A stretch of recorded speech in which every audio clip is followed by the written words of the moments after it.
Good morning, everybody. You are tuned to Computers 2K now on the Nissan Communications Network. I'm Amnon, your host for the next 2 hours, along with Steve. Hello, everybody. And Mike is here. Hello, everyone. Good morning to you, and happy Easter, everybody, and happy whatever it is today that you are celebrating. Yes. Our number is 919-518-9773, Computers 2K Voice on Skype. And this morning's show is made possible by Telestream's Wirecast software and is sponsored by Tom Sinclair of Live Streaming Gear. Spence is probably not going to be here, or maybe he said he may be late, but probably won't be here. He's hosting a breakfast for all their out-of-town family that showed up yesterday for his 40th wedding anniversary. Oh, wow. Good. And so there are no specials today. And I don't know where Nick is, but Nick does what Nick wants. He's got a lot of schoolwork, so he may be busy doing that. But we can hold our own. Oh, yeah. We've done it before, me. So what is happening on your side of the world, guys? What's anything earth-shattering? No. Not technical nature. Not that you could deem as being technological or in an innovative. No. Wait, here, I'll help you. Go ahead, say it again. Yeah,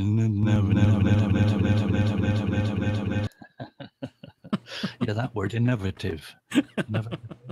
I can, yeah. New. Well. New. That's all right. A story that I read that's going on in the UK, it says that Virgin Media is expanding its public Wi-Fi network by co-opting customers' home routers as hotspots. Yeah, Only the most recent router design, the SuperHub version 3, will be recruited at first. And customers can opt out from the program if they wish. Virgin says the change will have no impact on customers because affected homes will be allocated extra bandwidth. What's the talk over there? I know you're familiar with this, so what's the talk over there about this?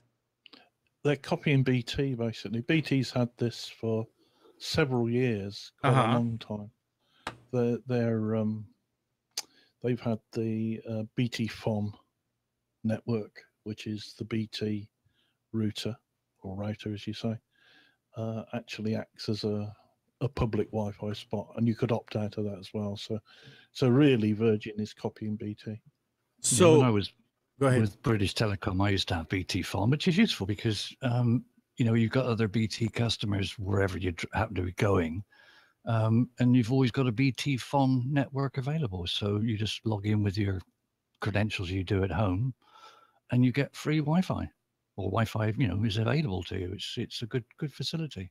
So they really don't penalize you if you opt out? No. You just turn it off. No. You just go in the router settings and turn it off. I don't want to be part of this, and that's it. So, but I'm not all for opting in, or opting out of things. I would sooner opt in. Rather than having something turned on by default, I would sooner actually go and turn it on myself or turn it off myself, rather than being, you've got it switched on. If you don't want it, turn it off. I don't like that. I'd prefer to know about it and then you have the option. In this type of thing, I can understand why they would opt you in to begin with. Absolutely, I understand it. Yeah, because a lot of people are not technical, and if they'll ask them, they'll to do something, they wouldn't know how to do it, or people would not. This way, they figured if somebody doesn't know how to opt out, they'll call and they'll explain to them. So It's not really going to be any detrimental effect to their network and their bandwidth and stuff. So, well, I that mean, you can't see, make a you problem. you said two things. I don't know that it's not going to be detrimental to the network unless it's really two different networks running on that router. It's completely separate. Okay, so there's no way that somebody will get into your network. No, it's completely separate. It's completely segregated. Okay. I used to use BT Phone, obviously, when I had BT broadband, Uh-huh. but I moved to Virgin Media, and because I still wanted at that time the BT Phone access, which is free access anywhere from the network, I bought a little box. It's only a few quid, and you put that box in, connecting it to the Virgin network, and that was a BT Phone access point. And because I put that on my network and had it, I could then access BT Phone, even though I was a Virgin Media customer, anywhere in the country. I've still You're got just that access actually as well. you're just far too clever. A lot of people didn't know the box was available because I didn't know it was available. Yeah. Is it still available now? Because I'm not with BT yes, now. I believe it still is actually. Yeah. I'll go and have a look for that. If not, I'll post you mine. Okay. Because It's a real nice and cheap way to provide public access everywhere that they have service. They don't need to install new hardware. It's all there. exactly, and if you're in the vehicle, if you leave your Wi-Fi on the smartphone when you're driving along, you keep seeing BT Phone access points as you pass houses. There's loads. There must be thousands out there. Hmm. And they According to actually hop just like a cell phone. Yeah, well, yeah, because it will connect to the nearest Wi-Fi and then move on.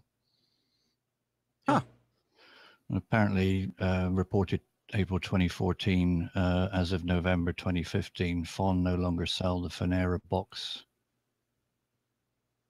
Okay, yeah, that was the Finera box that I had. Yeah, Yeah. so they don't offer that anymore. I'll probably be changing ISPs back to BT again when my ISP contract runs out. It was 18 months, so it's coming up soon. Yeah. And you do that because Because it'll be cheaper to switch. Oh, They'll give me a better deal. yeah, that makes Now, a that's lot the of thing sense. is, you see, what ISPs and insurance companies and things like that want you to do is to just sign up with them, pay your monthly direct debit, and forget about it. Because you see it on your bank statement, EE or whatever it is you're with, and you don't even look at the amount because you think, oh, that goes out every month, that goes out every month. You don't even think about it. But if you were to change every year, you could get a switch package, and you would get a decent price for the first year because most of them give you a changeover or a new customer package. If you did that every year and could be bothered to do it every year, you'd actually save money. They're bargaining on you not doing that Yeah. and just forgetting about it for years on end. You change every year, you'll guarantee to get a better deal every year. Just have to go to the trouble of doing it.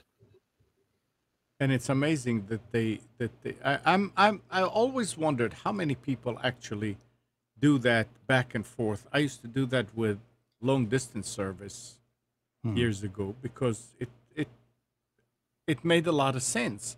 And you keep asking yourself and you say, when you do this and you tell them that you're doing that because of this reason, why don't they just lower your price for another 6 months or for another year? Well, they did that with my car recovery service back along a couple of weeks ago. I rang them up and said, I want to leave. Yeah. Well, why is it you want to leave? I said, I can get it cheaper. Right. So they actually did reduce the price by £12 a month, which is, a considerable saving. Mhm. I could still get it cheaper elsewhere, but they do offer, because I've been a member for so long, I've got like what they call a gold membership. So I have a nice shiny little badge. But they did, because we've got such competition over here in the UK, for your gas, for your electric, for your motor insurance, your home insurance, for your internet service provider. If you were to change every year, you would save money every year, because you'll always find somebody doing a better deal as an introductory new customer offer. But Yeah. it's a lot of hassle and people can't be bothered. So it's so competitive here because everything's opened up. There's Yeah. loads of suppliers that will supply broadband to you. You know, And it's all the same wire. It's just coming from a different, billing and person. they all have different prices. You know, and they're all competing with each other, so you get a good deal. Just phone around until you get the best deal and then go with them. And then next year do the same again. Yeah. It's awesome. And that's where, I mean, I'll bet you that a lot of people don't switch. Oh, they don't. Because they don't want to keep changing their email address. Well, the thing is, get a Gmail address. Then you Right. don't have to. That's it. That's the point. That get your own email address. I never ever use the internet, the email address that I get from the internet service provider. I wouldn't have a clue what's been sent through to that. I never use it. It's in the beginning. It was not. I don't know that I would say fashionable, but it was the easiest way to do it because they gave you the program. They configured. It was configured and everything, and you used it. But I mean, I still know people that use at AOL.com. I mean, that's what is the matter with you? Come on, I had a BT account for years, a long time ago, and obviously all my mail was BT internet. And when I left to go to Virgin, I've still got my BT internet mail still running, because BT, I pay them a couple of £1 a month, and they leave it open, so I can still access my BT internet mail. It's now that you've got things like Gmail and other online mail services, why do you need to have emails stored on your hard drive? You can access your email wherever you happen to be, whether you're on your own internet service provider or not. It just makes it I've been on with Gmail. I used to be with Hotmail, but that's just a joke, isn't it? But I've been with Gmail now for years, and I wouldn't want to use any other service. It just works, and it's really good. Yeah, and I mean the online email providers, it's nothing new. I mean, from the early days, I remember POBox.com, and Mike Phillips still using that. I mean, you just have one email, and if you hop between providers, you just change it and say, okay, now I'm over at Bell South, now I'm over at Time Warner, now and you don't need to let people know that you changed. People never know it. You can even set Gmail up so it goes and gets the mail from your internet service provider, with provider's mail service to Gmail anyway, so you never have to log in. Right. Why would you want to go to two different email services? Just get it all in one. It's when you're not tech savvy and you don't understand how these things work that you do that. If you are tech savvy, then you figure out how to use the system in a way that benefits you the most and is the best way for the rest of the world to contact you. It's all a matter of convenience and knowledge, isn't it? If you want the most convenient solution, but if you're not particularly knowledgeable, then you just stick with what you think is the right thing to do. But at the end of the day, listen to some advice, and you'll find your life so much easier. Right. Absolutely. And you should make sure make sure that that you make your life the easiest. Absolutely. Life is far too complicated and stressful. Don't add to it. Yeah. That's what we were saying the other day, wasn't it? Yes. All right. So let's see we killed that one. What's next? Huh? We've killed that one and put that one to bed. What's next? Let's see. So last week, Microsoft had updates. Big one. Yeah, and they said that that they released their monthly security patch bundle Tuesday, fixing 45 unique vulnerabilities, 3 of which are publicly known and targeted by hackers. The top priority this month should be given to the Microsoft Office security update because one of the fixed flaws has been actively exploited by attackers since January to infect computers with malware. And they were doing this via Microsoft Word. Over the past few days, this vulnerability, tracked as a number, has been widespread exploitation. So if you chose not to update, and you are a Microsoft Word user, heavy user, you really need to watch out because Microsoft Word and the Office suite had vulnerabilities, and they said it going all the way back to January. And that's important stuff. It didn't take long. I don't know. I mean, did any of you guys? I mean, you using Windows 10? Did you get that developers whatever? What do they call it? Creator Creators. edition. Got that, yeah. And I haven't yet. And So, And stable. Right. I'm speaking through it at the moment. It's on have there. you tried the 3D paint yet? Go on, you must have put your name in and gone 3D. Ooh, look at that. That looks good. Not no. yet. how Oh. long did it take the updates to complete on Windows 10? It's something like 3 gig, isn't it? Wow. Yeah, either 1.9 or 3 gig. I can't remember which. Yeah, something like that. But of course, this is an i7, so and I got fast network speed, so I'm Yeah, not really a judge on that because it is quite fast. You would have just started the updates. So installing updates complete. That would be Mike. I Be usually installing start it updates, and it go on a finished week's yesterday. holiday. Yeah, I start it and it finishes yesterday. Alan I'm- in the chat is saying, how long will these updates take? I haven't turned on my Windows machine in weeks. It's probably best to take a 3-week vacation. Let it update. Your best bet is to turn it on, start the update, and leave it running Yeah, overnight. And then right. when you wake up in the morning, it'll be done. That way, you don't have to worry about constantly going back and thinking, nope, scroll bar's still there. Yep.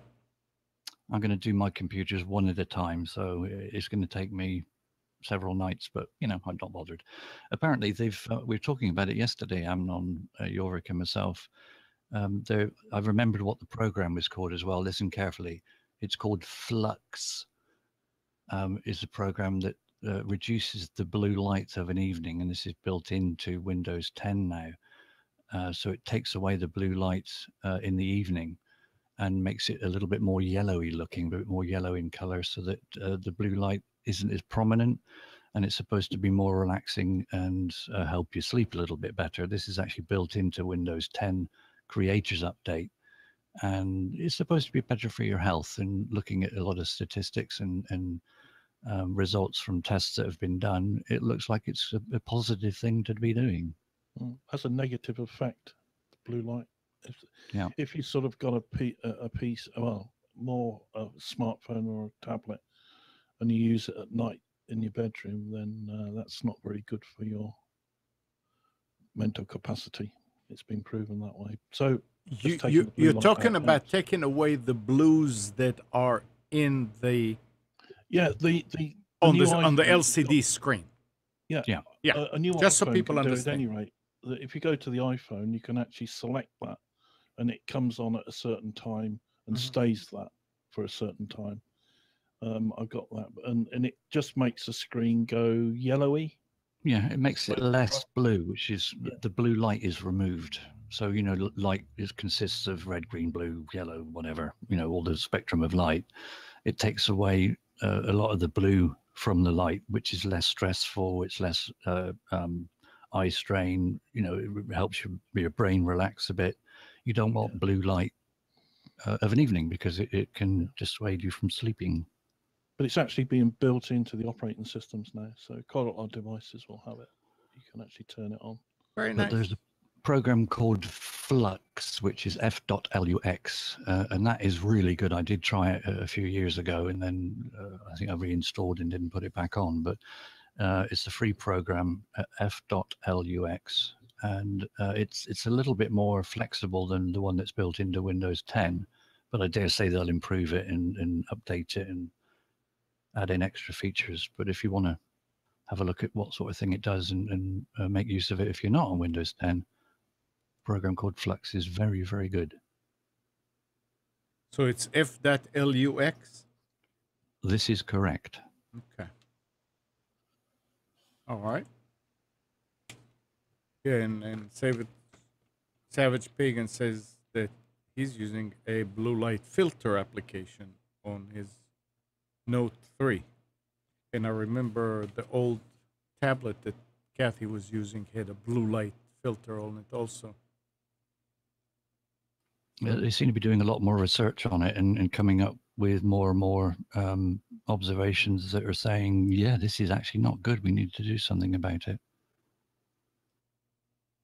Yeah. And with that creators update and Edge 40, which is Edge HTML 15, I don't use Edge, so I don't know what it means. Microsoft has released a new battery usage test that naturally trashes the company's competition. This new test shows that Edge uses less power than both Chrome and Firefox and is bound to draw a response from its competition, especially Google, who doesn't like it when Microsoft takes a jab at Chrome efficiency. The same thing happened last year in June when a similar test showcasing Edge's longer battery life was met with responses from both Google and Opera. I believe that's possible because there's a lot of things that Edge doesn't do, right? Compared to the other browsers. I know people that are using Edge say, oh, we can't see the show. And you have to tell them to go Edge to... doesn't work on all. Edge doesn't work on all sites and all services. So that's why you need extra browsers like Opera and Chrome and Vivaldi and Firefox is the other one, isn't it? Yep. And I'm glad you mentioned all this. Because yesterday, while we were talking, the subject of 64-bit and 32-bit came up. And I can't remember if it was you, Steve, or Mike said that about Chrome 64. And I said, well, I mean, everything else, when you go to download programs, they know what operating system you have. So I went looking, and sure enough, in the task manager, it said Chrome 32. In the about of Chrome, it did not mention 32 or 64. So I went ahead and I downloaded Chrome 64 and installed it. It was painless. And then I was reading about Vivaldi, and one of the links was explaining how to do the update, and they want you to go and uninstall and do this and do that. Actually, when I went ahead and did it, it did it the same way as Chrome. I mean, it just said, are you sure you want to do this? Yes. Bang. Done. And tell everybody who so I'm sorry, I don't remember. Was you, Steve, or was it Mike that was talking about? I think Mike came in after Mike was talking about it. Well, between both of us, anyway, It was whichever. Yeah. something about compatibility and performance. Yeah, if you're running, it's only if you got Vivaldi, because Vivaldi uses Google Elements. If you've got one browser in one pond and one in another pond, i.e., one's 32-bit and the other 64-bit, they use common files and it does muck it up. So it's recommended to make everything run smoothly. Both Vivaldi and Chrome are either 32-bit or 64-bit, so that you synchronize them And both if to the same speed. and if you don't have Vivaldi, why would you want to run Windows 64-bit and use Chrome 32? Well, that's what we were saying. Why isn't it intelligent enough to say this is a 64-bit machine, let's load 64-bit? Because Right. there's quite a big difference in operating between 32-bit and 64-bit. Right. Especially when the file that you download initially isn't actually the file that installs. It's just the go get the file. You know, it's just a little a few megabytes.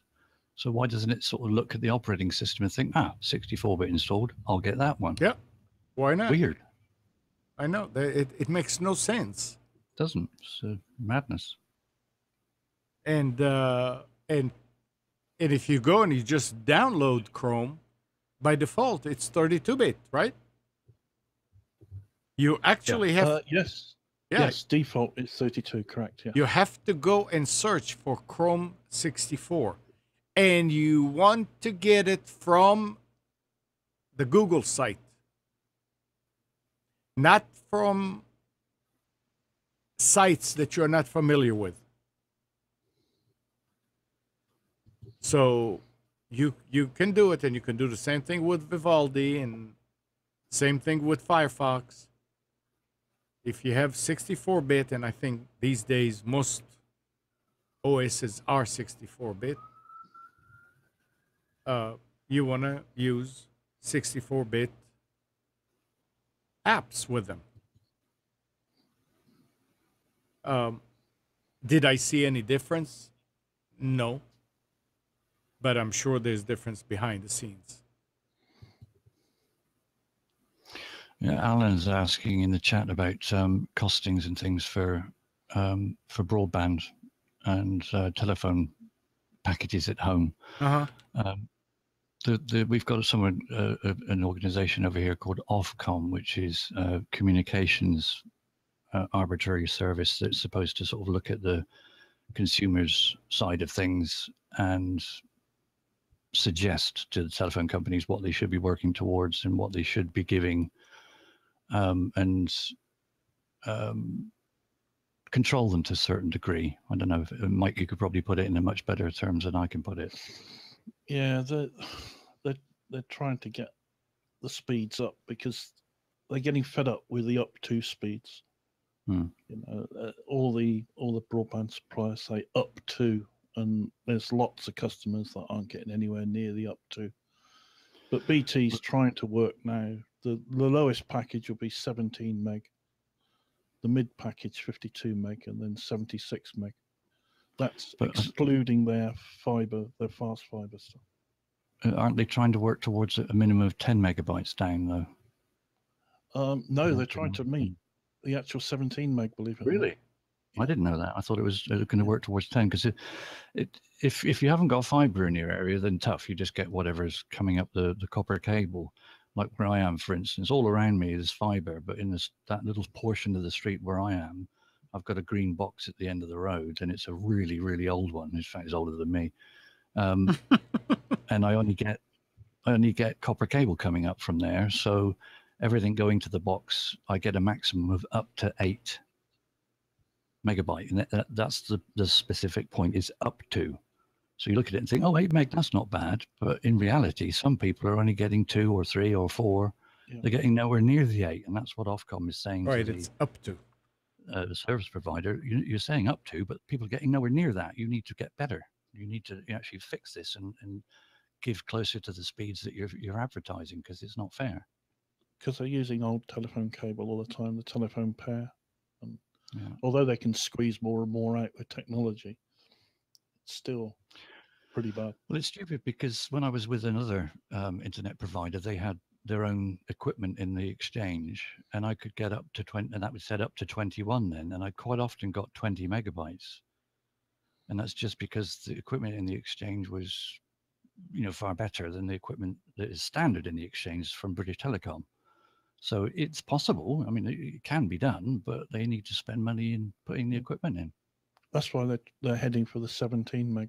That's what I said. Hmm. That's why it's not gone up to 17. They're trying to hit that target. I'd, So if you I'd pay love more, to have you 16. get the best. I'd be more interested in getting a better upload speed, because then I would probably use Dropbox and OneDrive and things like that for doing a backup. Mm. When you've got 1 megabyte upload, you'll be there forever. Oh, you don't use it? I just don't use it. It's pointless. With 1 megabyte upload, it takes me forever and a day. If I wanted to upload, say, a 2 gig or 3 gig file, well, that's the whole day gone. Because you know what it's like if you're uploading at maximum speed, you can forget surfing. Mm. Won't be able to use the net for anything else. The Yeah. only way to get the fast speed is either to stay with the cable company, who can give you 200 meg over the coax cable, because they're coax, although some of the new ones are fiber, or BT's new fiber network, Hmm. which thought- goes 200. I thought you guys at the UK managed to develop a system that will allow it to go up to what, 300 megabit on copper or something. Yes, yeah. The coax is about to be stepped up to 300 meg. They've got a new compression technique, and the 200 meg will probably go to 300 meg soon. No, coax can do it because we've been doing it here all along. But I thought I read some time ago that they can do it over a twisted pair. Over the They copper can't, cable. yeah, but they can't guarantee that for the complete cover of the country because of the state of the Okay. twisted pair. What they're trying to do is get fiber to what's called the DP, which is the distribution point. Okay. The DP is where it splits to go to individual houses. At the moment, they've got fiber to the cabinet. So if you imagine fiber goes out to these green boxes that you see in the streets, that's a cabinet. Mhm. The cabinet then feeds to DPs. The DPs then feed to the houses. So they got fiber to the core, which is the cabinet. And The then intention is to move it to the distribution points.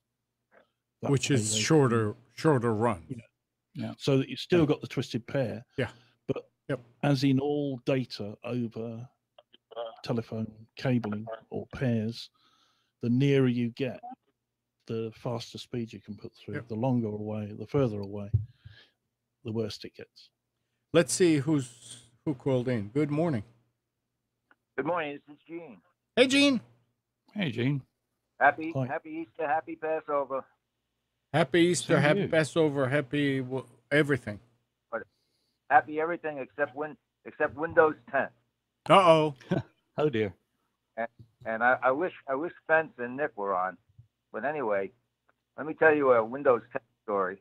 Oh, Abnon, by the way, everybody's trying to get you to go to Windows 10 from Windows 7. Don't do it. I'm not. It's not because of this. I mean, I'm just not. Go ahead, though. My wife's computer was kind of old, getting slow, and last week in the sales, Spence came up with one in Best Buy. It was a Lenovo desktop, and so went over and picked it up. Everything fine. Got it going. Started transferring applications over, and then I wanted to set up a mail program. Well, she's using Windows Live Mail on Oh, geez. Windows 7 machine. And I thought, well, let me Google and find out whether you can actually install Windows Essentials on a Windows 10. By the way, I should tell you the upgrade, when I first turned it on, it took almost an hour. It was spinning and spinning and spinning. I thought it'd never get finished. And then during the process of moving applications, every time I had to do a restart, it would just spin there, getting Windows ready. I mean, it's very frustrating. So well, finally, like I say, I got everything on except the mail, Mm-hmm. and it said you could install. There was a couple of places on Google that gave you an opportunity to try and install Live mail. Windows Live Mail. One of them, I started it, and believe it or not, it started to install it in French, and gave you no opportunity to change the language. Hmm. So then it hung up about 75, because I figured, well, maybe if it installs, I could change the language. But it never fully installed. It hung up and sat there for about an hour, about 75% through. So I gave that up. And I said, okay, I guess maybe she's going to have to use Windows 10 Mail, the mail program. And there's two ways you can go. One is you can go on the internet with Outlook.com, or you can use the embedded Windows 10 Mail. Right. I figured, well, the embedded into 10 Mail, maybe she can live with that. And so I got it going, and it installed. I set it up fine. I could send and I could receive, so I didn't have any trouble with the Delta Force or anything like that. It was all fine. Now it said all I have to do really is import the mail and import the contacts. Let me do the contacts first. So I tried importing the contacts, and I imported them to a comma separated value Windows file, and brought them over on a thumb drive, put them on, and I go to Windows 10 Mail, and there's no way you can import those emails. No way. They got this application now called People. Mike might know what I'm talking about, or Steve, but you have to have your contacts in this People application. Okay. And it's Yes. one of the Yeah, apps. People okay, is so the fine. new. So how do I get those contacts into People? Go People's through the a new long name for process contacts. and finally figure that out. And Wait a get them second. into People. Wait a second. What did you say, Mike? Yeah, People is the new name for contacts, basically. Okay. They send people. Yeah, Gene. Okay. So I get them into People. I get her contacts into People, and that's fine. And then I try and open up. I open up Windows Mail. I hit the 2 to see if something will come up, like AM for Abner. Nothing. Doesn't recognize them. I'm trying everything I can think of. I finally give up. I say, okay, I'm going to call Best Buy, and they throw me over to the computer guys, the geek guys. So fine, I said, I'll take a chance on this guy, see what he says. So the guy gets on, and he worked. I mean, he did diagnostic and repair. He could not figure it out. No way. Over 2 hours, I sat there and watched him work on the system, and he couldn't get it to go. Finally, his shift gave up, and he told me that he'd have to let me go at this point, but when a new guy comes on a new shift, they'll call me back. Well, they did. And the second guy worked through, and he got everything again. He went back and put everything in People, and the people are there. I could click on the people, and all the contacts come up. But you can't. But when you open up the mail, You can't use they it. don't come up. It's they not. don't come It's not usable. Right. Yeah. And so finally, one of the guys, after about 3 hours, tells me that there's some sort of a flaw in the latest upgrade that Microsoft, that Windows put on, that Microsoft put on, that is a problem, and they didn't know the answer to it. I mean, those peoples are there, but you can't get them over into your mail program. What the hell good is that? So, I finally just gave up after about 6 or 7 hours. And I use Microsoft Outlook, and I think it's a 2007 program. So I just went up and I got the disc because I got the license. That's and it. I put Microsoft Outlook on it, and everything is fine. Yep.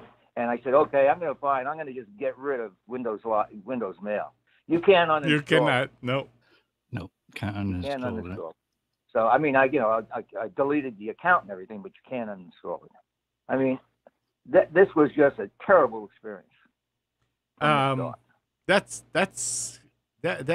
very interesting, because for a minute I was going to say, did you have a camera in my workshop that you saw this? Because I went through the same exact thing with one of my friends' customers that bought a new HP, and wanted to put the email on it. And I told him on the phone, I said, just go to the mail program and,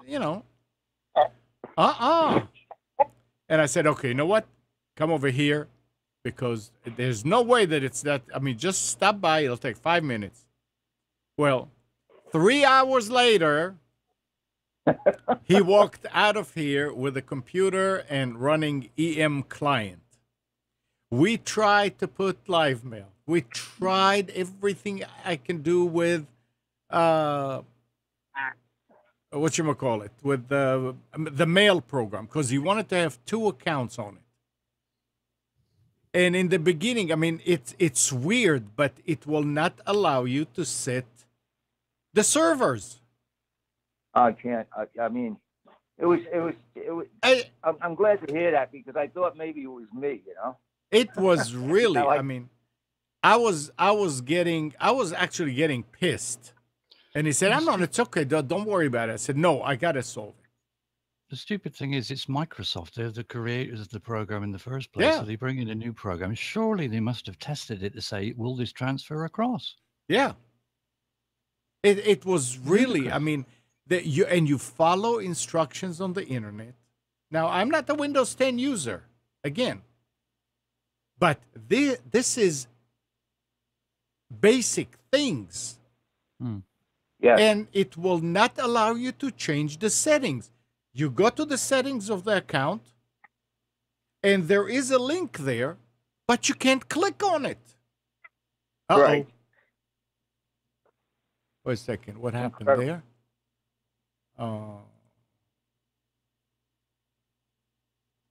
Wait, something happened.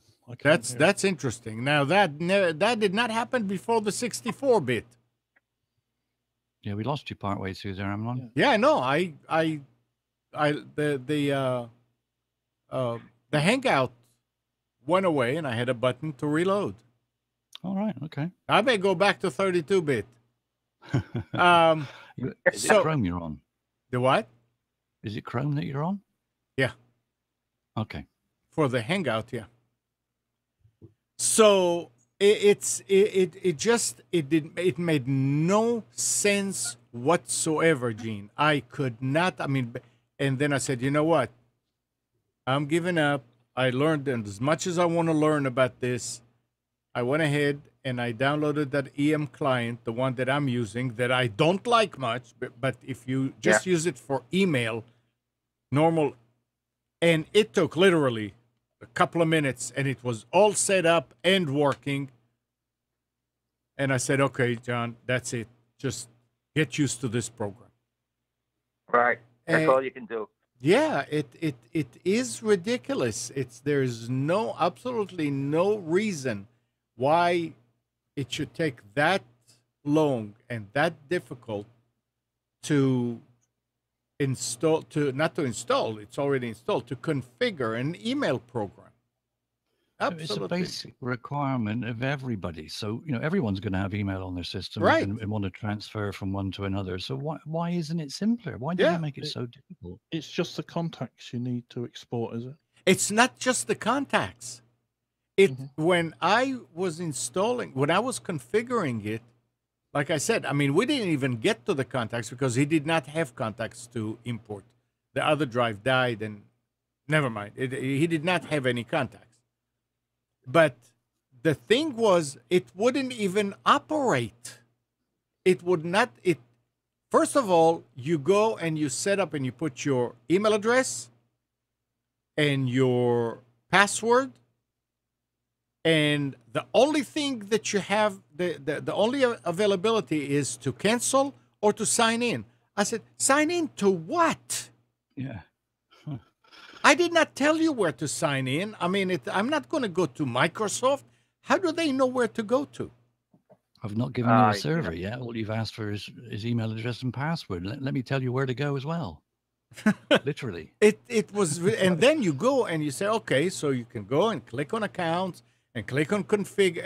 What is it? The cog and accounts and settings, and you say, okay, now you click and you click and you click. And it cannot go to the settings. Yeah. and you go and you let me read. let, I forgot one other little idiosyncrasy, Steve and Mike. This one was really interesting also.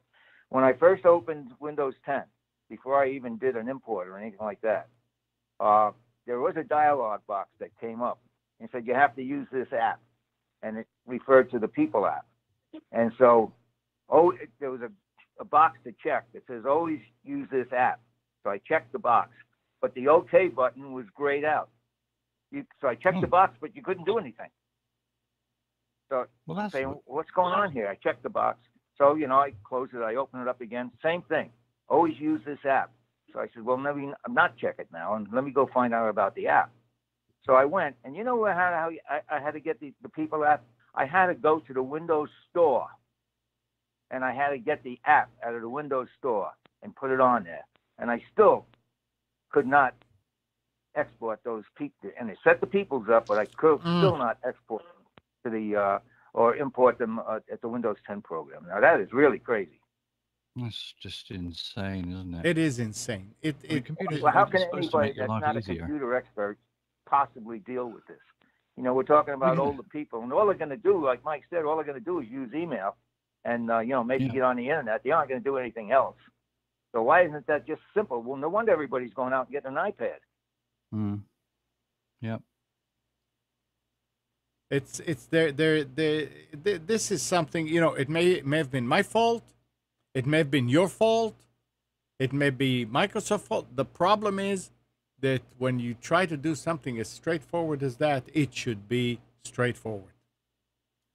You don't have to do somersaults and to know the innards of Windows in order to say, oh, well, a second.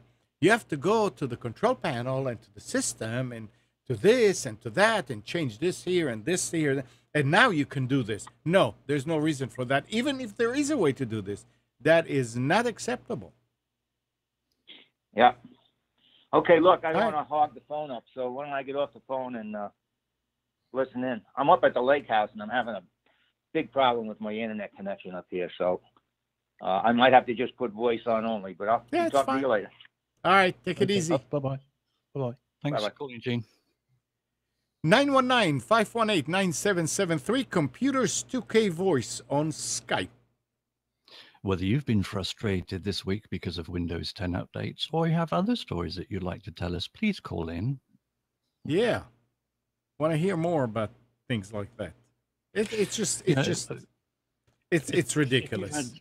Experiences, whether they're good or bad, it's always nice to hear them because we may be able to solve the problem and give you an answer that could help, or you could actually solve the problem for other people that are going through the same thing.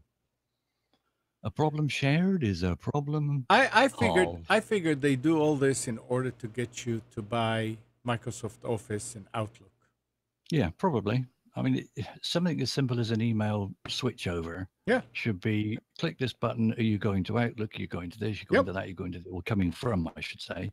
And then, just click the button and away you go. Right. It's probably a case of forewarned is forearmed. The best thing to do is in the old machine where the Windows Live Mail is. This is before you do anything. Export all your mail messages into a file and all your contacts into a CSV file so that you've got them separate, actually in separate files. Then Gene did this, you can import it into a all CSV. sorts of things. Wait.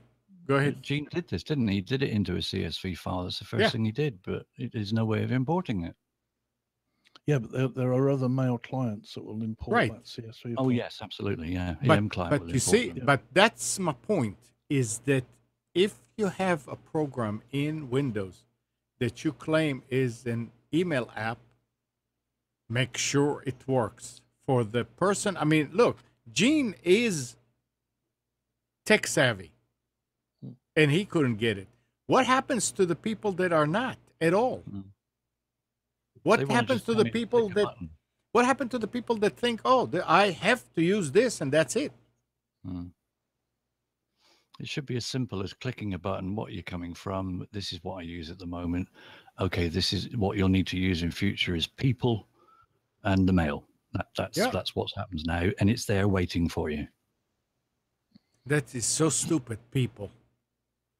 I mean, what? Versus what? Versus dogs? Horses? What? Horses. People. The only thing I can think of when I think people, I think about those little puff things that, the candy. People. Or a magazine. I mean, why do you have to change? Contacts is contacts. You could call it persons. Uh, Human beings. I don't know. Anyway. Listen to this. Earlier this week, Burger King released a broadcast television ad that opened with an actor saying, "Okay, Google, what is the Whopper?" Thereby triggering any Google Home device in hearing range to respond to the injected request with the first line from the Whopper's Wikipedia page. Google very properly responded to the injection attack by fingerprinting the sound sample and blocking it from triggering responses. However, it seems Burger King and or its ad agency are either unwilling or congeniality unacceptable of getting the hint, and has released an altered version of the ad to evade Google block. According to a spokesperson, Burger King regards the ad as a success, as it has increased the brand's social conversation on Twitter by some 300%. Yeah, negatively. Well, there's no negative advertising. It's all good. They mentioned the name. No news. It like seems bad that news. Burger King thinks that malware-laden advertising infesting web pages is a perfectly wonderful idea, in Well, principle at least. They're not going to be the only ones. You can guarantee there'll be other companies going to jump on this bandwagon with Alexa and Hey Google. It's going to be a plague. There's always someone out there to take advantage. I thought there was something with Google, with Alexa. Didn't the people buy dolls' houses or playpens or something? Something, yeah, but it wasn't. This here is targeted. The other one, I think, was just a accident. Yeah, but there'll be more and more advertisers and big companies and these advertising houses that are saying, actually, let's utilize this. This is a good thing, and it's going to drive everybody crazy. So they said that they Burger King has taken it to the next level by reaching through your TV speakers and directly messing with your digital devices. Mm-hmm. You may wish to consider alternate vendors for your burger needs. Yeah, it's going to make a lot of people angry. But then, as you say, it's advertising. It's bad advertising, yes, but it's bringing the name to the forefront. And you know what? And I am not at all convinced that the younger generation does not think that this is funny and it's got nothing negative about it. Did you see any negative social network talk about this? I don't do a lot of social network, but I haven't come across any. I haven't heard anybody talking about it. Yeah, I'll bet that everybody just loved it. Well, the parents will be hating it. The kids will be thinking it's great fun because the parents are going around going, "What the heck?" Yeah. Yeah. It's modern times. 919-518-9773 Computers 2K voice on Skype. So earlier I was talking with Mike here and we were talking about ink. Listen to this story though, guys. A corporate squabble over printer toner cartridges doesn't sound particularly glamorous.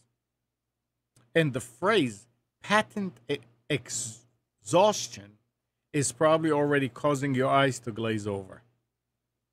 However, these otherwise boring topics are at the crux of Supreme Court case that will answer a question with far-reaching impact for all consumers. Can a company that sold you something use its patent on that product to control how you choose to use after you buy it? The case in question is Impression Products Incorporated versus Lexmark. Came before the nation's highest court about 2 weeks ago. And the background is that Lexmark makes printers. Printers need toner in order to print. And Lexmark also happens to sell toner. Then there is Impression Products, a third-party company, makes and refills toner cartridges for use in printers, including Lexmark's. Lexmark, however, doesn't want that. If you use third-party toner cartridges, that's money that Lexmark doesn't make. So it sued. Which brings us to the legal chain that ended up in the Supreme Court in an effort to keep others from getting a piece of that sweet toner revenue. Lexmark turned to its patents.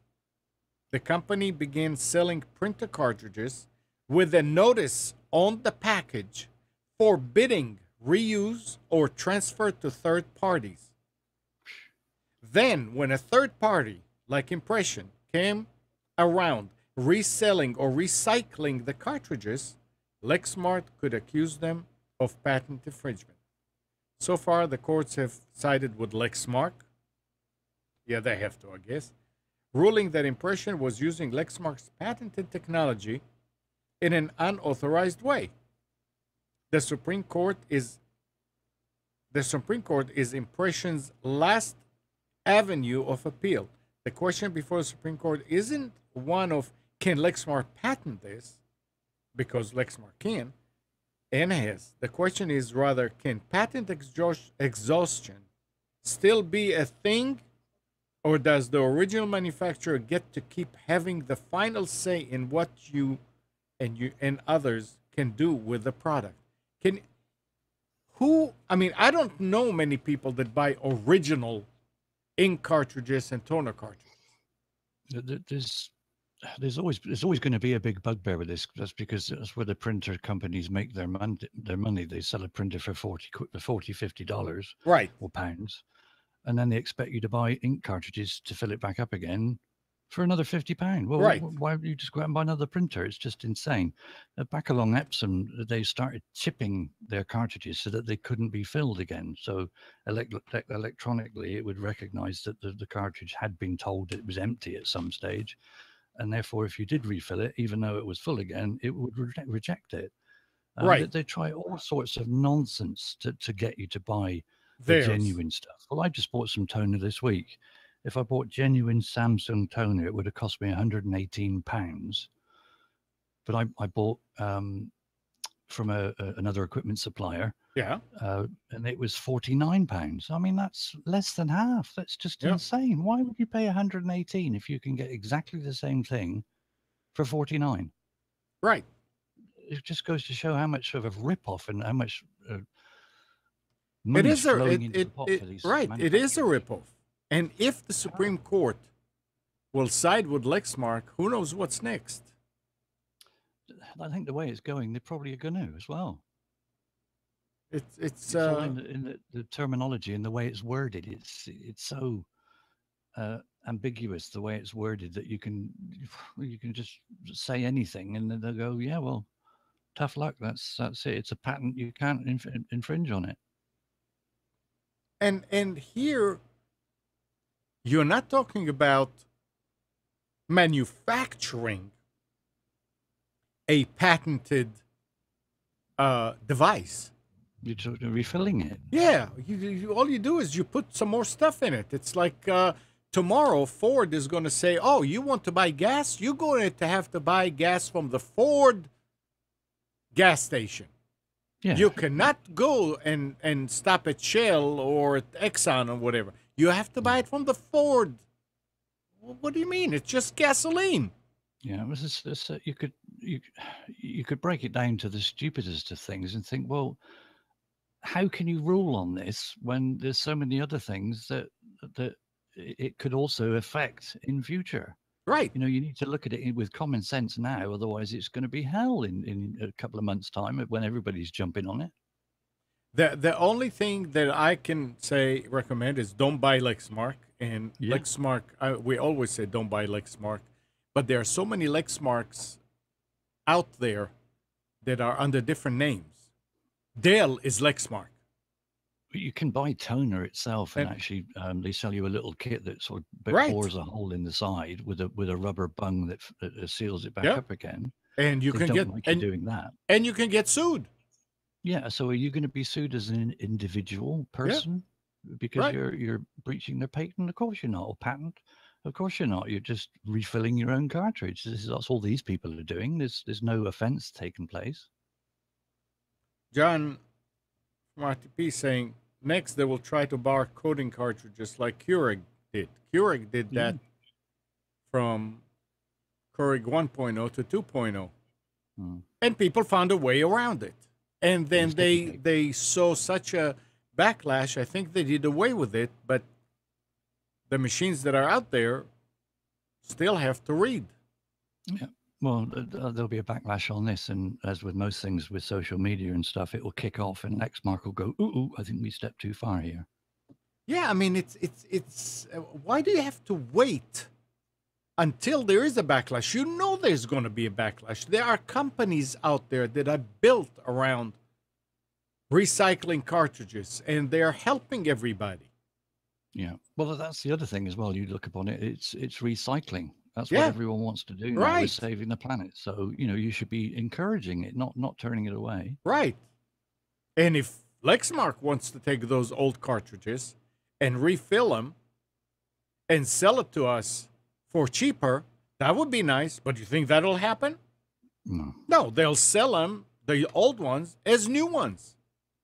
Well, they won't. They'll probably just. I mean, if they were to actually make that a point of their marketing, that would be a good thing that people would say. Actually, I'll go and buy a Lexmark printer because I know they do recycling. Yeah, that would be nice. It would be a selling point. But they're not. They won't. Madness. It is madness. It's. I don't understand the marketing and the legal departments in some of these companies. It's greed. That's all it is greed. No one else is going to have a piece of our pie. We're going to have it all to ourselves. Yeah. So follow it, and really, I mean, from the early days when I was helping Nabil fill cartridges at the fairgrounds here, Lexmark was always troublemakers. They would not recognize it, and you had to. But they were always come. I mean, I'm talking now about ink, not toner. Yeah.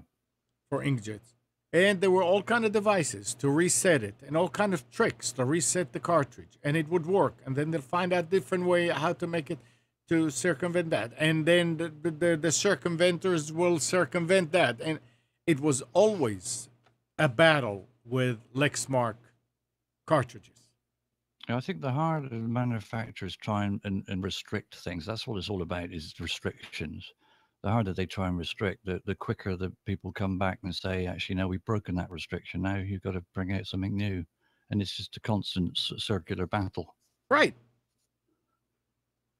Same with DRM on lots of stuff. It's not digital rights management, it's digital restrictions management. And people don't like to be restricted.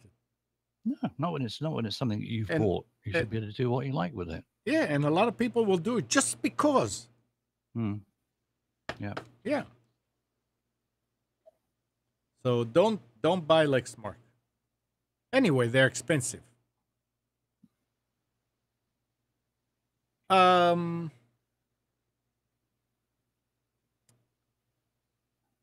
So I don't know how it is in the UK, but over here, broadband providers can provide cheaper or even free access to low income, and they get some kind of a break. So the FCC chairman announced that the FCC will be dropping its legal defense of a new system for expanding broadband subsidies for poor people and will not approve applications from companies that want to offer the low income broadband service. That's from Ars Technica. The Lifelong program, which has been around for 32 years and gives poor people $9.25 a month toward communication services, was voted to be expanded last year under FCC Chairman Tom Wheeler. That expansion will now be halted. There was talk about the privacy, all that problem with the privacy on the internet and selling the ads and all that. And the reason why a lot of people, and in a way, it makes a little bit of sense, but it doesn't. The reason why the people that are condoning that is they said nobody has to use the internet. The internet is a choice. It's like saying nobody has to drink Coca-Cola. Exactly.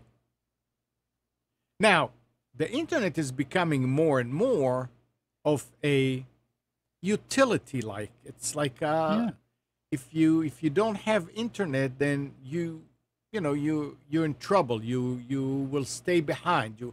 But again, the same thing is with power. If you don't have the money to pay for electricity, you don't get it for cheaper. Not that I know of. No. If you can't pay for the water that the city provides, you don't have water. If you can pay for the phone, well, cell phones, I think they're still out there, Obama phones, what they were giving cheap for low income. But I mean, if you can't pay for it, you can't have it. So this is how they were, or how they are justifying all this. But here they're talking about they didn't do away with that. They just stopped the expansion to do more for low income. And believe me, there are people, and there are some people that I know who are not low income, but they know how to manipulate the system to get all these things for almost free. Well, I think the internet could be deemed as being a necessity these days because people work from home. You need the internet to communicate with people via Skype or via email. Right. And without it, you look at the old age pensioners that don't have it. They're bombarded these days with connect online and do this and here's the email address, and if they haven't got the internet, there's no way that they can communicate and they can get in contact with companies and things like that, or pay their bills or do whatever else. So it is almost a necessity. Maybe it's not 100% a necessity, but 99.5% a necessity these days. I would say that it's very much a necessity for kids. For the younger generation, yes. Yeah. I mean, especially if the school sets homework. Right. Exactly. Yeah. How are you going to research things if you don't have things like encyclopedias and stuff like that, and libraries are closing down? So all you've got is the internet. Right.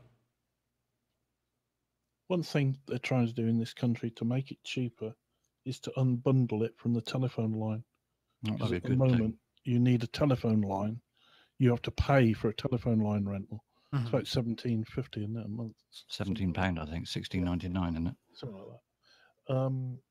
To get broadband, and they're going to unbundle it so you can actually just get broadband down the pair. Now that will reduce it obviously by £17 a month, which will bring some of the cheaper, lower speed broadbands quite cheap. Yeah, and if you're on benefits and you're on support, then £16 or £17 a month is a lot of money. It's a lot of money, yeah. I know just to rent a line. It looks as if it will happen as well. I think that will happen. There's a lot of pressure for that to occur. Yeah. Yeah, I mean it in many cases it should be there, but in some cases, yeah, do away with it. If it's managed properly and there aren't people taking advantage, then I think it's a good thing. You should have people that are less fortunate than others to That's take advantage of the internet. yes, Steve. That's the key word. If it's managed right, Yeah. that's the key word. And as we said earlier, there's always somebody out there going to take advantage. Yeah. But as long as it's the minority and not the majority, then that's fine. All right. So, did you buy a new computer lately? I'm not a rich Well- person. I bought a new phone, but not a computer. So last year, It's redundant now. whoops. Okay, there.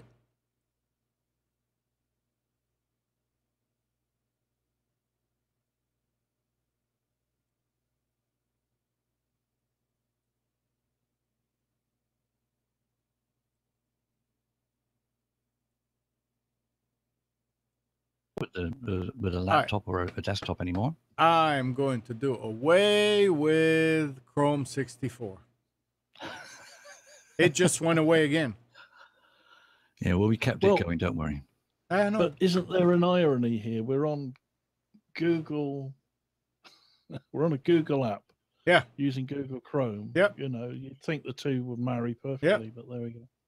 Well, I've got 64-bit and it's working. It always works fine for me. I don't think I've ever been dropped. Or maybe once I was dropped off. I don't remember Oh, I when's don't the know. last time I was dropped like that. I mean, the screen just goes blank. I mean, it goes white, and it's. They wanted me to send information. What happened? Right, I can sit down now and do that. But that's the second time within what, an hour and a half. Yep. That's, Yeah. I mean, it may be the computer, but that doesn't make any difference. It was working fine with a 32-bit. It seems So- weird. Don't. 'cause- So, These things are sent to try us. Don't. 'cause like I say, I'm on Chrome 64-bit this end. And How do you find out everything's which bit you're on? Jeff, okay. help F1? help about? Yeah. I haven't got a help button. No, need- the three little buttons Yeah. on the browser, top right hand corner. Press the three buttons. Those. Okay. Help about. Then go I didn't help. realize that. About. I'm on the. It- Doesn't say it's. it version doesn't. If 57. it doesn't say, then it's probably 32. Then do Control-Alt-Delete and look in the task manager. What does it say? Chrome 32. Yeah, well, I've got Task Manager running already because it was. My processor was at 90%. Oh, it is 32-bit. Beg your Yeah. pardon. Yeah, I mean, that's all I've been using in all the machines until yesterday. So Well, I've had 64-bit Chrome for ages, and it, like I say, it's always worked okay here. Yeah. It's weird. I could have sworn it was 64-bit. Well, why? I'll put 64 on and see if it's. Well, just because I thought I'd installed it as 64. Yeah, you have to Um, go. You have to go and search for 64. Yeah, I thought I had, but Oh. I'll switch over to 64 as well and see if I'm having the same Yeah. problems as you have on. Not now. I mean, but this later. this may be. I mean, remember that this here. I'm running Wirecast and I'm running Skype and I'm running the Hangout and all that. So it may be a combination somewhere. Something doesn't like something. Yeah, you're on a i5 or above, though, aren't you? A what? Yeah. You're on an i5 or above, so it can't be the processor going. I'm Help on. me. I'm on i7. Always show off. So going to 64-bit will put a bigger overhead on, on your PC. So it might just be because you're running so many things. Yeah, the No, it's 32-bit running. will It's run running leaner. at 36%. Yeah, but an i7 will cope with that. Well, I'm on an i7 machine, like I say, and I got several windows open, several things running at the same time. But I'm running 64-bit, no problem. Yeah. No, I mean, I'm sure, and I'm sure a lot of other people.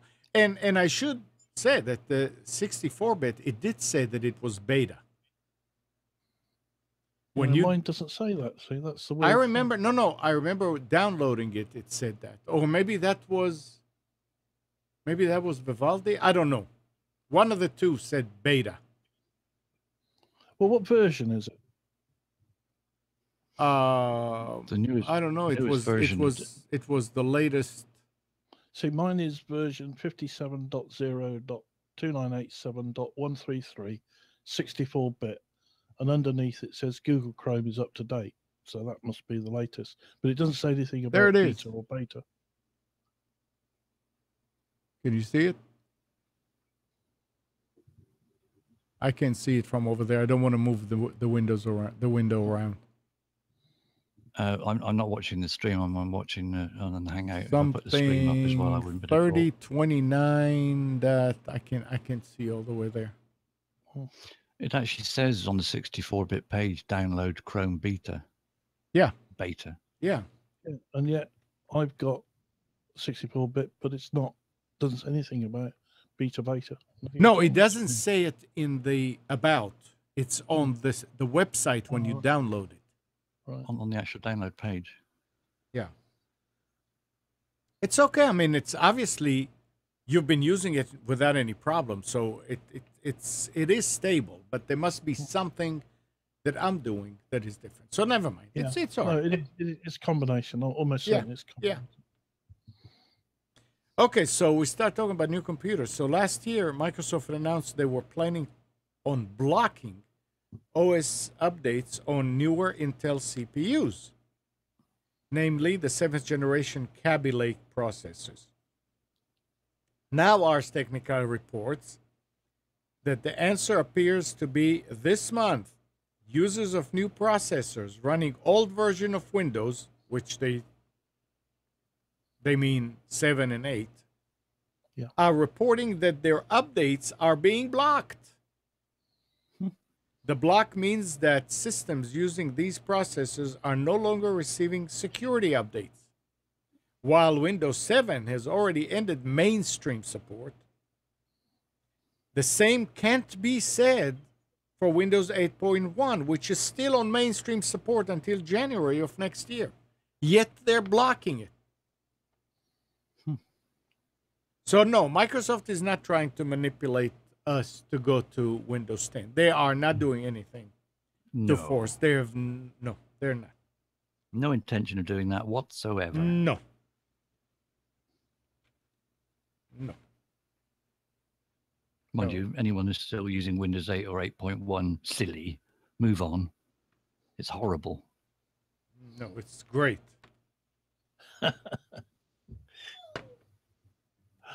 And nothing wrong with that. So, did you also hear that Android has surpassed Windows to become the world's most used OS? I did read something about that, yeah. Quite surprised. Usage figures published by StatCounter shows that Android accounted for 38% of the worldwide OS internet usage share in March. Windows is not far behind. It's 37.91. So it's 37.93. Say again? It's probably because Android is in smart TVs and little set-top boxes. You know, the Android system. It doesn't is all matter. over the place. It's still an OS. Stop it. I don't think but you find Android Microsoft in the smart TV. Android is taking the lead, is being described as a milestone in technology history. The fact that Android is now topping the charts can be attributed to the fact that mobile devices are now used to connect to the internet far more frequently than desktop computers and laptop. Coupled with declining PC sales, Windows is starting to lose out overall, although it still accounts for 84% of the worldwide desktop operating system market. So they are the top on desktop because you don't have Android, but a lot of people are using Chromebooks and all that, and that's like Android, right? Yeah, basically tablets. Yeah. All those devices. Phone. This is it. How long will it be before the PC is a dinosaur? I don't think the PCs will ever be done away with. I don't think so. I mean, there's always room and need There's for always going to them. be businesses that Yeah, need businesses that PCs. need them but Yeah, yeah, it's going to decline. You're right. But we're probably going to move, as we was talking about earlier in the week, we're probably going to move towards having a desktop server that's going to run yeah. clients. Thin Just have client. Well, a monitor and a keyboard and mouse on the desk, and that'll be it. Yeah. I'm almost certain that's coming because Mm. the technology to put powerful services or servers in racks is so possible now that literally businesses could make the PC redundant and get a far better system, easier to yeah, update, easier to run, cheaper. Look, If they look how went that way. popular the Chrome desktop or the Chrome netbooks and notebooks are. I mean, they're in the cloud. Yeah, You that's don't right. need a server with a hard drive in and this, that, and the other. It's just pick So it up, that's switch it hardware on, and you it's don't there. need. You don't need that hardware at your desktop. No. Not in a big company. All you need is a Gamers. keyboard and a screen, danger. basically. PC gamers will always keep it going. Yeah, absolutely. Now, to counter this, Microsoft has ranked highest in overall satisfaction in JD Power's 2017 US Tablet Satisfaction Survey, edging out Apple and other manufacturers to finish in the top spot for the first time ever. Hmm. The technology company tallied an overall satisfaction score of 855 out of a possible 1,000. Owners ranked Microsoft Surface the highest in three categories: internet connectivity, variety of preloaded applications. Is this a good thing? And availability of manufacturer supported accessories.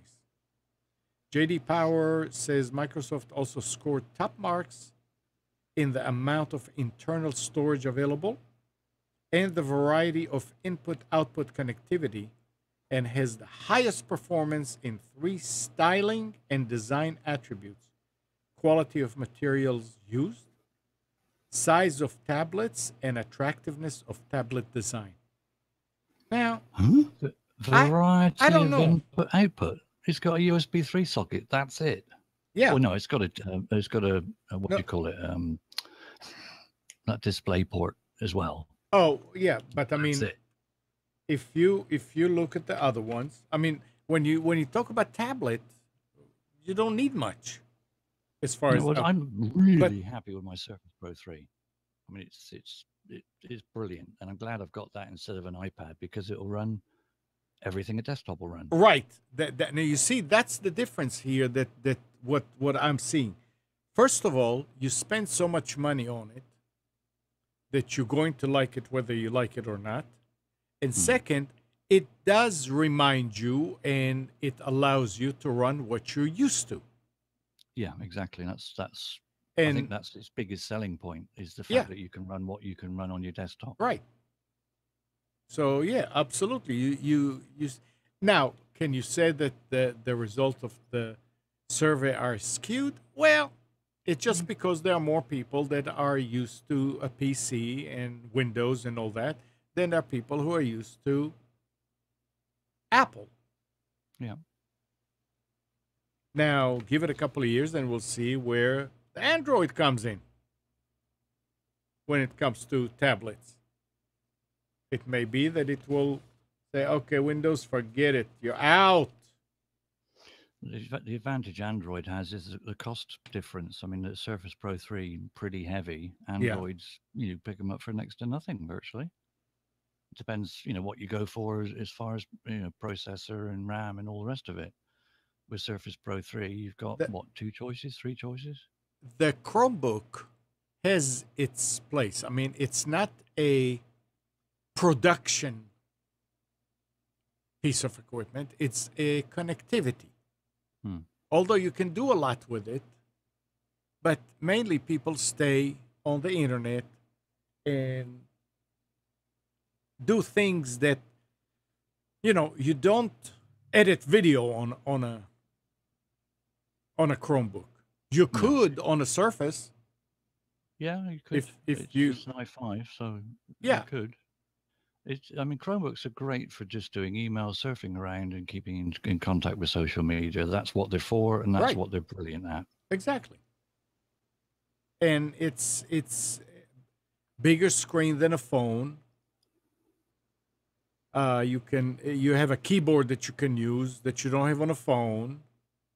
So it does the same thing that a phone can do, but it's a little bit bigger format, and it's light enough, and it lasts for a long time too, because it doesn't do all these things. So yeah, they have their place. All right. What else? 919-518-9773. Computers 2K voice on Skype. I'm running out of stories. Maybe we'll end up early because of Easter. I guess a lot of people are with family. And that's where the slowness is.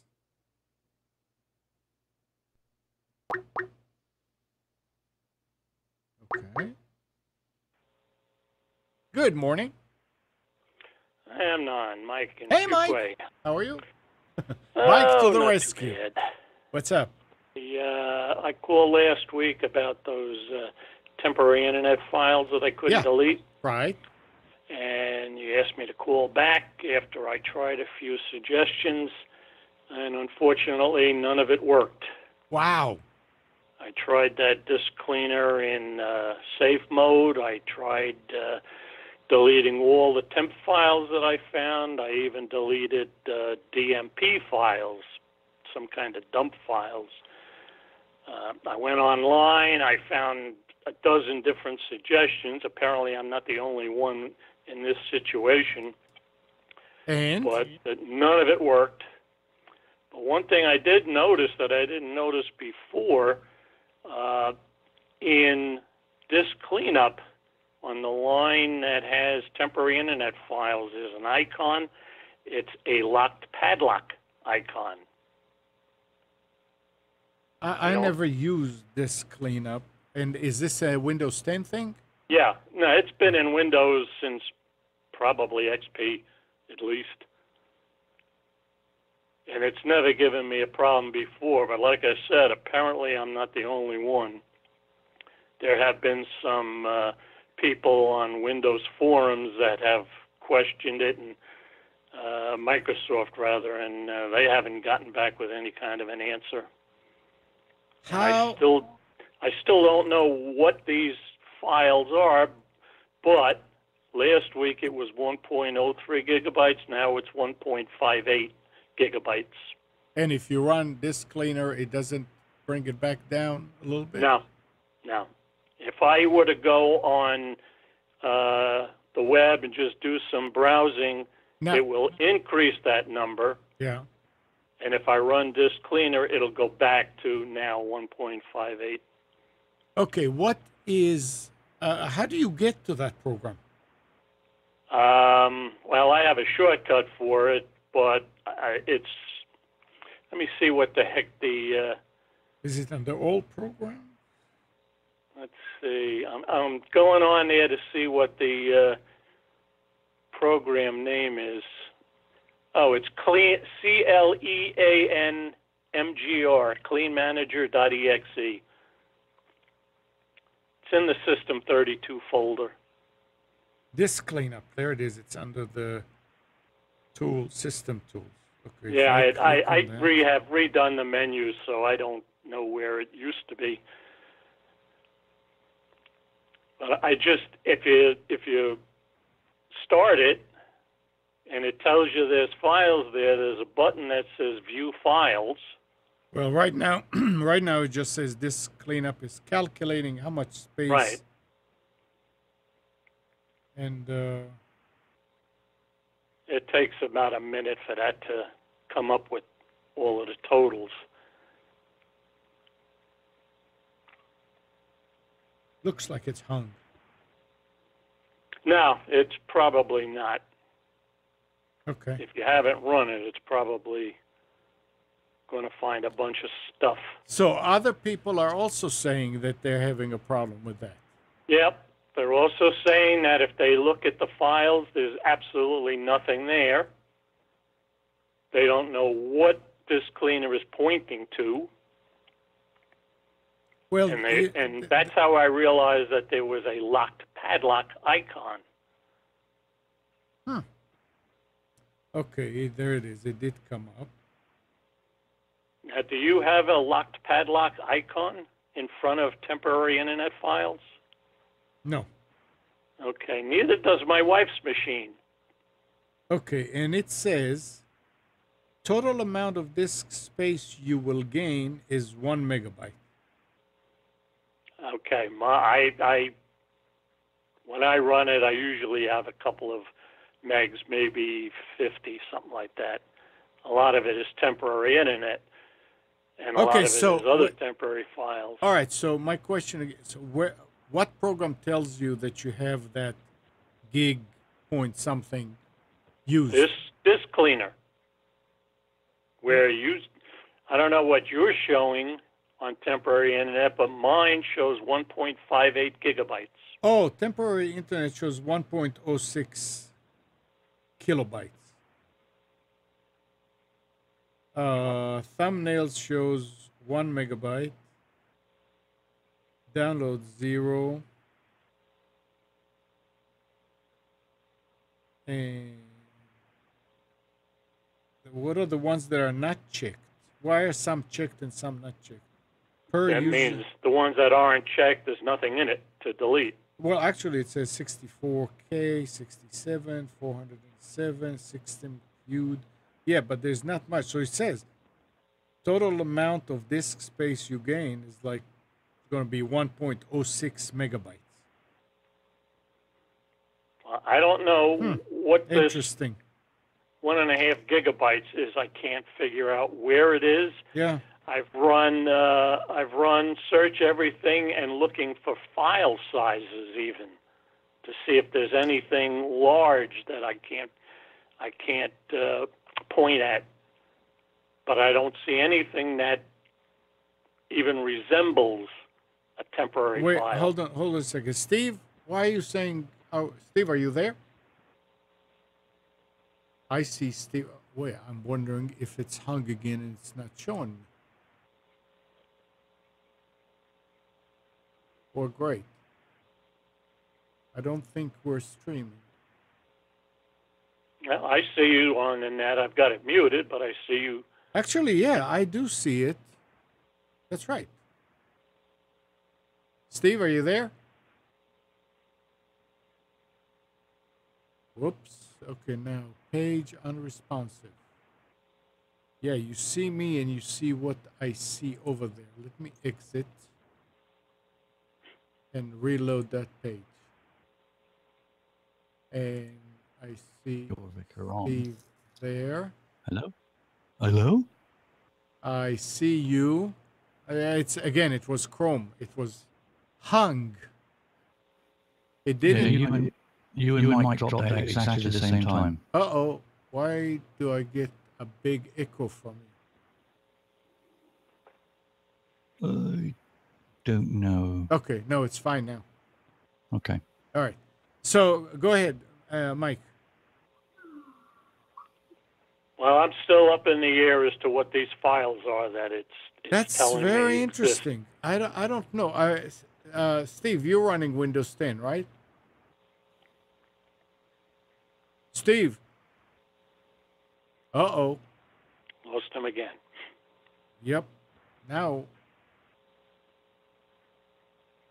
this is ridiculous. This is absolutely ridiculous. Nah, I'm not going to do it now. Well, I'm going to keep looking on the net, see if somebody comes up with a solution. Hey, Steve? Yeah, I'm back. Oh, It was me. I clicked the wrong button. Okay. You're running Windows 10, right? Yes, I am. Yeah. Did you try to run this cleaner to see what Yeah, what report it I have. I have run disk cleaner, and it's cleared out temporary internet files and the prefetched files and but things like that. but how much room does it tell you that you have being used after you do it? Well, after you do it, it just stops. It says it's complete and it's done. So I don't go back in and look again. Oh, okay. Because it's completed. Once you run the program, the program stops automatically. It doesn't give you a report. Oh. Yeah, it's disk cleanup that you're running, is it? Yeah. Yeah. Yeah, when I disk started cleanup. When I started it now, it told me that I will gain 1 meg if I run Now, it. if you clean those files, the program will stop, and you have to go back into it To see. to see that there's nothing left. Right. But yours... once I've run it, I don't go back into it again because it says it's complete. So I just assume that it is complete. But Mike, yours is telling you that you will be gaining over a gig? Right now, it's 1.58 gigs. It's gone up since last week. That's what it tells you you're going to be gaining if you run it. In temporary internet files. Yeah. But when you only. but when you do it, it's really not doing it. It doesn't do anything because if I go back into it immediately, it shows me 1.58 gigs. Yeah. I've just and run now my mine concern is that it's getting larger. I've just run mine now, and if I check all the check No, boxes, no, it says 500 megabyte. 500 megabytes? And where is most of that stuff? 6 megabyte thumbnails, 265 meg temporary files. Yeah. Okay, so it's temporary files. Temporary internet files, nothing. Oh. Oh, wait, temp files. Temp files are in the user app data. Temp folder. Something local. I can't remember. 10:45 a.m. I went in to search everything and search for .tmp files, and I deleted every one I found. And it still showed 1.58 gigs as temporary internet files. All right. Do you have hidden files? Show hidden files? Yes. Show hidden files, show system files. Hold it a second. Hold it. Go to your Windows Explorer. Go to the C drive. And I don't know if it's the same in Windows 10. Yeah, okay. And go to the users and pick your user. Open the thing. Right, I'm there. Okay, what's the first one that you see under your username? The first. I have a file folder I created. Okay. Then comes app data. Okay, click on app data. Okay, local, low, right. roaming. Click on local. Is it local low? Click on local low. Okay. I'm there. That's not. Let's see. That's not this one. But local. I remember one of these things.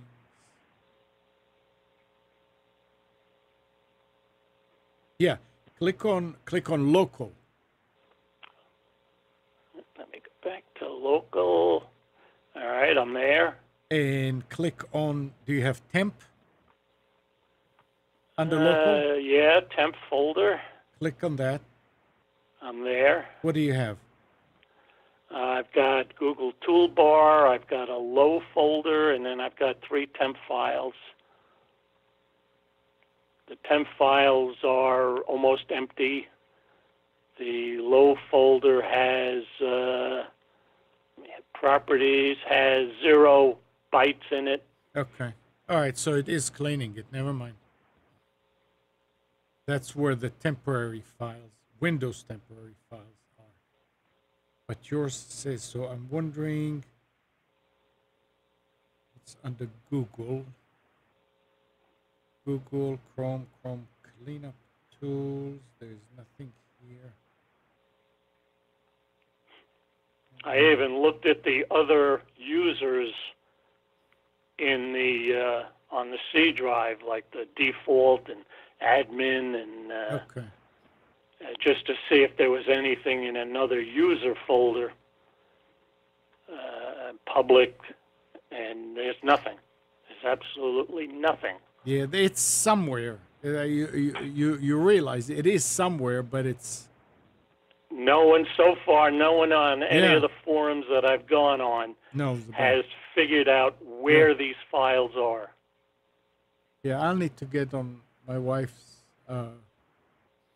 computer that has Windows 10 and do the same thing to compare apples Someone to apples. suggested running that SFC with a scan now. Well, you don't want to because you may have to go through all the updates after that.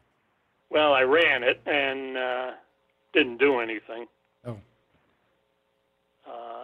It put back some start menu folders that I didn't want, but that Yeah. was easy enough to get rid of.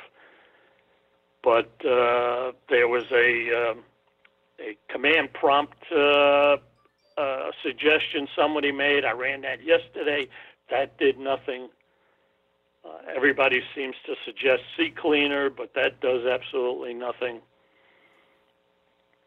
Well, I just don't know what to do from there. You know, I'm only concerned now it's getting bigger. well, I mean, it was bigger before, but I thought you said that it was getting smaller and bigger and smaller and bigger and smaller and bigger. As of last week, it was 1.03 gigabytes. Okay. If I did some random browsing, it got bigger, which is obvious. Yeah.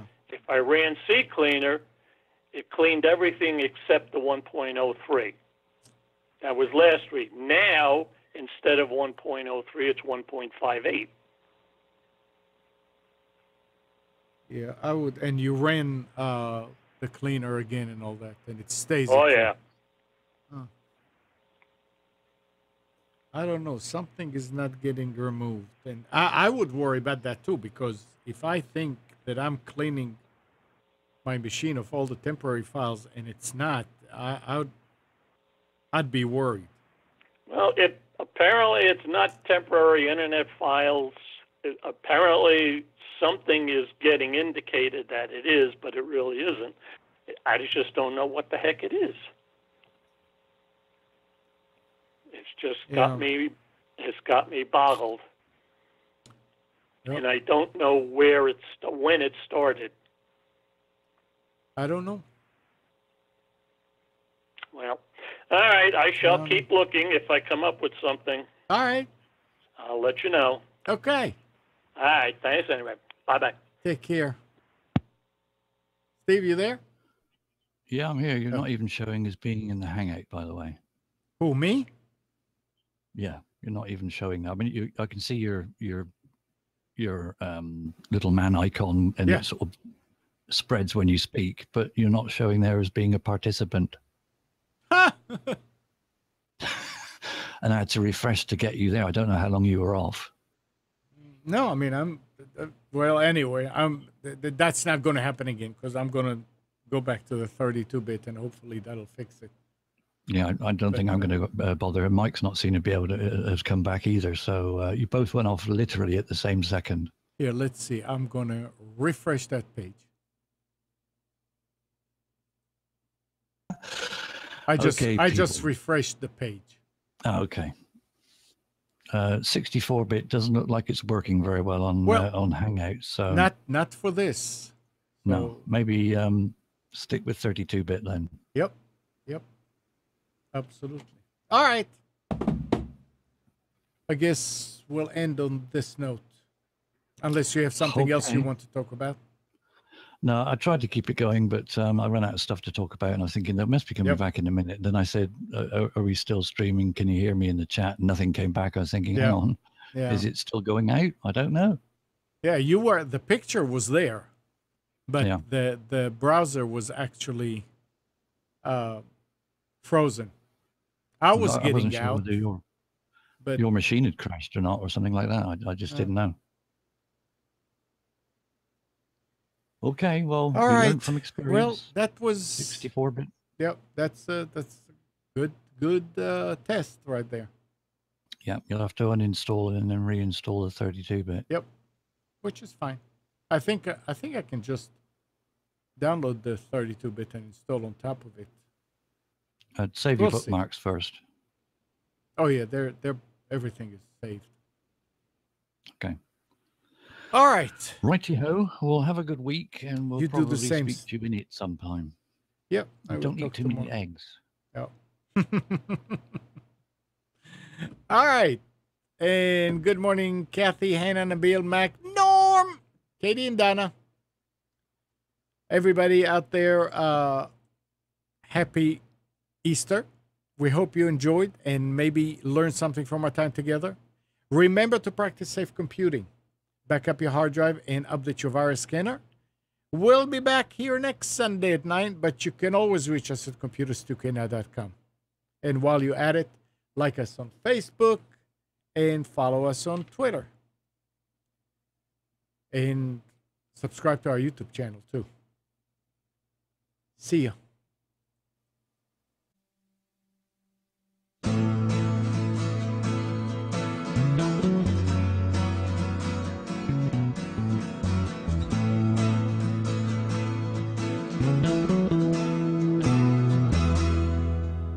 You're tuned to the Nissan Communications Network. If you tuned in too late, you can always watch each program in its entirety or download an MP3 audio file of it in the archives section on nissancommunications.com. Don't forget to subscribe to our YouTube channel, follow us on Twitter, and like us on Facebook. Sponsored by Atomos.com, makers of quality video recorders and converters, CarolinaApparel.com, and DeltaForce.net.